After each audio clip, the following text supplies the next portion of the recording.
Hey, good morning, everybody. Actually, good afternoon, right? It's about mid-lunch in New York, about 6:30 a.m. here in Honolulu. Instead of doing an opening update, I figured we watch the market a little bit and see how it shakes out, right? We had some events happen, and we've got some coming up too that play up, probably will play on the market.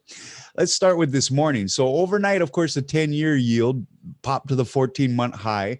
Now, it's like I've been telling you guys that this is not, it shouldn't be a traumatic thing for anything except those overvalued stocks, right? Like a lot of these NASDAQ stocks just trading at crazy P&Es and stuff like that. Now, I know a lot of these young investors don't know what a P&E is and stuff like that. Go learn. It's important. These moments will kill you if you don't understand it. But really, it's that same trade that's going on, and that 10-year yield has a lot to do with what's creating this trade. Is people are starting to see inflation now. It's like I teach you guys about inflation. We're coming off a zero balance economy, right? And we're growing. It's only normal that we have some inflation, and that shows in that 10-year yield. But you want, as long as your inflation grows in moderation according to your growth, your economic growth in moderation, the two complement each other. It's actually a good thing. But what happens is when one disconnects from the other, then you have a problem. You could either be going hyperinflation, or your growth is for some reason not happening, whatever. So this morning, right, we saw that 14-month high on the 10-year yield. Now, this is the day before we get that ADP private payroll report. And then, of course, on Thursday, we have our unemployment reports, your continuing claims, and your new claims. And last week we had some good numbers, right? And it was very positive. Let's see if there's some follow through. Now, the ADP number in a normal conditions, guys, the ADP number, there's not a whole lot of focus on. There is focus on it, but it's mostly looked at as a window, a preview of the following day's unemployment report. So let's see how that labor market's going, because as long as that labor market continues what started to show last week, this move to 1.7 is okay. We just don't want one running off without the other. That's really bad. A lot of talk about the debt that the administration's creating and stuff like that. That's really down the road, guys.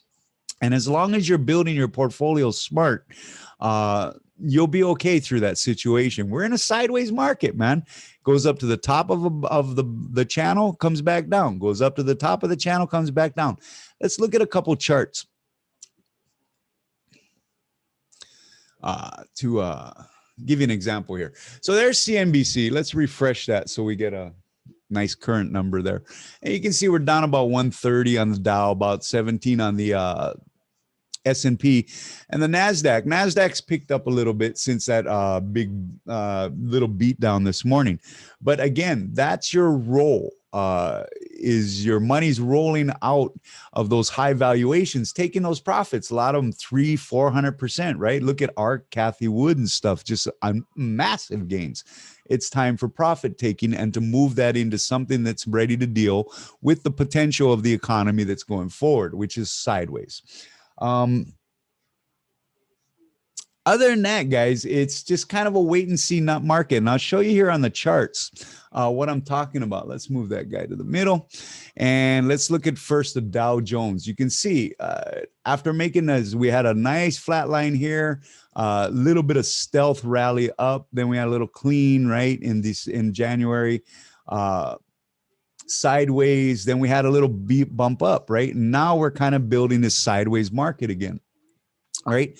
But if you'll watch when we look at the next two charts, the S&P and the NASDAQ, you'll see a big difference. This one is making a base and then it's moving up, right? It makes a base, then it moves a little higher, makes a base, makes a little higher, probably making a base now to move a little bit higher. Why would that happen? Well, your great stocks are on the Dow, right? Your long-term stocks, your dividends, solid balance sheets, kind of stuff you want to keep in your portfolio for years, right? That's where the institutions are moving right now. And here's your thing. So what's dragging? Well, Apple.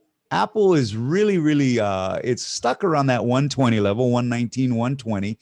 And the markets need this to kind of kick things into gear because, yes, Apple is a tech stock, but it's also a properly valued tech stock. It's got billions in its bank account in cash. It makes over $1 billion in profit a quarter. It's a solid company. It's not like say a Palantir, where we don't have any earnings yet. We don't have any massive balance sheet growth, but we're buying it like it is. That's the difference between the two stocks. When Apple kicks in and your FANGs, this should take the S&P to new highs, and it should take the Dow. But the NASDAQ, that's still probably going to struggle. Now, you can see on the S&P what we're talking about here. When we open this up, we've had it channeled for about a month and a half, 2 months. And you see that's the bottom of your channel, and that's your top of the channel. And then we move this middle bar according to where it's starting to set a new pattern. And you can see it just goes to the top, right? Goes to the top, comes to the bottom, goes to the top, goes to the bottom, goes to the top, goes to the bottom. Sideways market. It needs Apple. It needs the leaders to lead. Now, when you look at the NASDAQ chart, guys, let's take a look at that. Now, this one, you think about it, guys. Over the last few days, if you're just remember your feelings when during the market hours and stuff, you would think the NASDAQ is just down 20%, right? I mean, it's having red, ugly moments and stuff like that.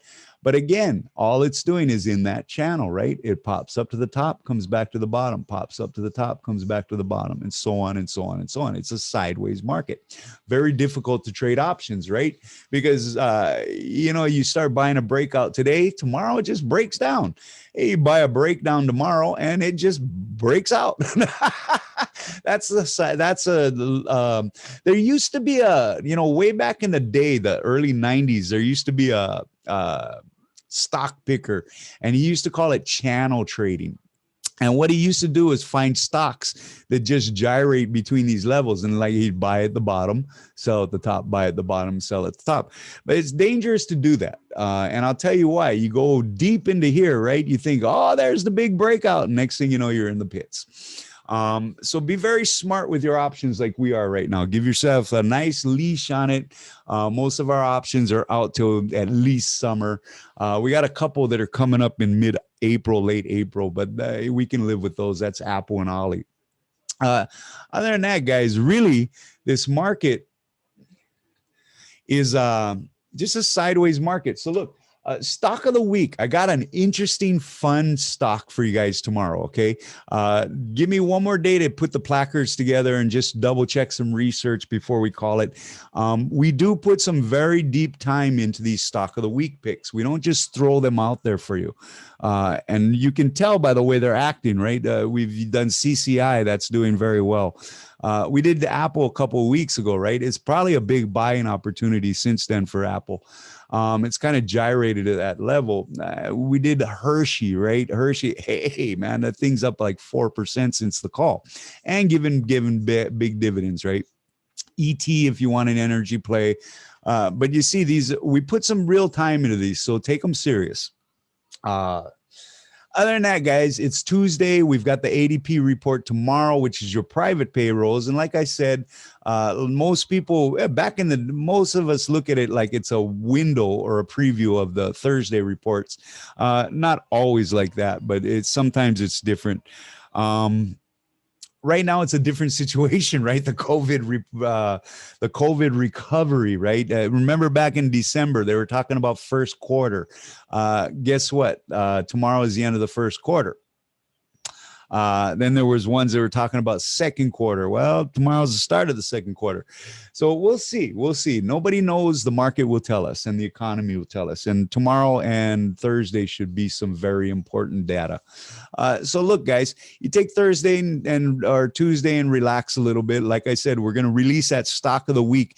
And this is a fun one, guys. And it's got a lot of good reasons to buy it. So we'll see you in the morning with that, and also too with our morning update. Okay, we did it in the middle of the market today so we'd have some good data from the charts and stuff like that. I really wanted to emphasize to you guys how we're in this sideways market. But in today's world, with today's traders, right, especially these new traders coming up through Robinhood and stuff, God bless them. You know what I mean? The more the merrier. Misery loves company.